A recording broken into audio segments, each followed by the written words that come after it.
স্ত্রী স্বর্ণের জাকাত কে দিবে? যদি স্ত্রী মালিক হয় কিন্তু স্ত্রীর ইনকাম না থাকে তাহলে কি হবে? স্বর্ণ বিয়েতে কিংবা বিভিন্ন উপহারের মাধ্যমে পেয়েছে, স্ত্রীর স্বর্ণ গহনার মালিক কে? আগে সেটার উত্তর দেন।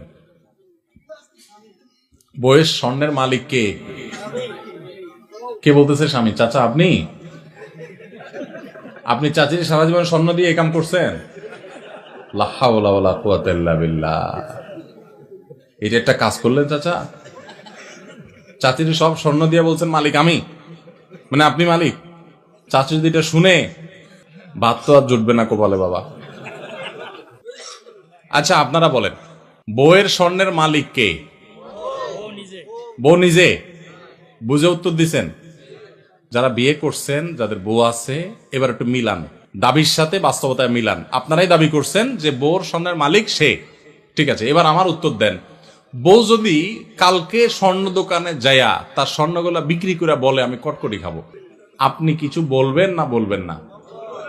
বাস্তবতা বলেন, আমাদের সমাজের বাস্তবতা। স্বামী যদি, বউ যদি যায় তার সব স্বর্ণ বিক্রি করে টাকা পয়সা আয় না, কিছু তার বাপেরে কিছু তার মায়েরে মানুষকে দিয়ে দিল, তার মনে হচ্ছে একটু চাইনিজ কিনে এনে খাইলো, একটু শাড়ি চুড়ি কিনলো, টাকা উড়াইলো, আপনি কি কিছু বলবেন নাকি বলবেন না? শুধু বলবেন না আরো কিছু? সব ফেরেশতা নাকি এলাকার মানুষ? শুধু বলবেন না আরো কিছু বলবেন? যে তোমার সাহস কত বড়, কলিজা কত বড় তোমার, এত কষ্ট করে আমার রথের কামাই করা স্বর্ণের টাকা বিদেশ থেকে আনছি, কষ্ট করে জমাইছি, কিনছি, আর তুমি যা বেঁচে আসলে একটা জিজ্ঞাসা করলা না? তোমার কত বড় কলিজা। সেদিন এসপার ওসপার কিছু একটা হবে কি হবে না? তাহলে একটু আগে বললেন বউয়ের স্বর্ণের মালিক বউ, এখন আবার যে মালিক তার জিনিস সে বিক্রি করলে আপনি বলার কে? কথা কি বুঝছেন না বুঝেন নাই? আমাদের দেশে স্বামী স্ত্রীর পারস্পরিক টাকা পয়সা, স্বর্ণ গয়না এগুলোর ক্ষেত্রে বড় ধরনের একটা ঘাপলা আছে। ঘাপলা বুঝেন? একটা গোজামিল আছে, গোজামিল। এই যে জাকাতের প্রশ্ন আসছে, আমি জানি গোজামিলটা কেন আছে। বউয়ের স্বর্ণ, এটার মালিক কে জিজ্ঞেস করলে আপনারা নারায়ে তাকবীর বলেন যে হ্যাঁ বউ মালিক, আবার বেচতে গেলে আপনি বাধা দেন, আবার বিদেশ যাওয়ার সময় বলেন যে স্বর্ণগুলা দাও বেচে দিই, কত স্বর্ণ হয়ে যাবে। তো সে মালিক হলে আপনি নেওয়ার কে? আপনি তো তার কাছে দরখাস্ত লিখবেন, বরাবর ম্যানেজার অত্র বাসা, বিষয় ঋণ মঞ্জুরির আবেদন, জনাব যথাবিহিত সম্মান প্রদর্শন পূর্বক নিবেদন এই যে আমি অধম গরিবের ছেলে, বিদেশ যাওয়ার নিয়ত করিয়াছি, আমার ভিসা টিকিট ইত্যাদির টাকা ব্যবস্থা করার ক্ষমতা নাই। মহান আল্লাহ আপনাকে যে স্বর্ণ গহনার মালিক বানিয়েছেন, অনুগ্রহ করে সেখান থেকে কিছু স্বর্ণ বিক্রি করে আমাকে ধার দেওয়ার বিনীত অনুরোধ জানাচ্ছি।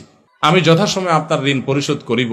আমার ঋণ সুদমুক্ত ঋণ মঞ্জুর করিয়া আপনি বাধিত করবেন, বিনীত আপনার অধম স্বামী। আপনি তো এরকম দরখাস্ত লিখবেন, না লেখা তার স্বর্ণ নিয়ে বিচে চলে আসতেছেন। তাহলে বোঝা গেল মুখে বলতেছেন সে মালিক, বাস্তবে কিন্তু আপনার আচরণ দ্বারা প্রমাণ করতেছেন সে মালিক না, তাকে আপনি জাস্ট দিছেন, মনে চাইলে নিয়ে যাচ্ছেন। স্বামী স্ত্রীর অ্যাকাউন্ট একেবারে পরিষ্কার হতে হবে। অনেক মহিলা আছে ওই স্বামীর পকেটের টাকার ক্ষেত্রে একই কাম করে, মনে করে আরে আমরাই তো। এত সোজা না।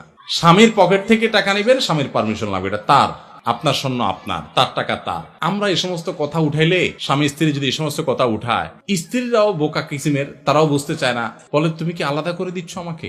এটা কোনো কথা?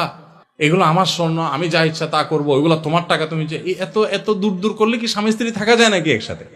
বাঙালি আমরা অতি ভালো সাজি, এরপর যখন বেজাল লাগে এবার টানাটানি শুরু হয়। ইসলাম বলে এই সমস্ত অতি ভালো সাজার সুযোগ প্রত্যেকের অ্যাকাউন্ট তারটা, যার যারটা তার কাছে। বুঝেন নাই কথা?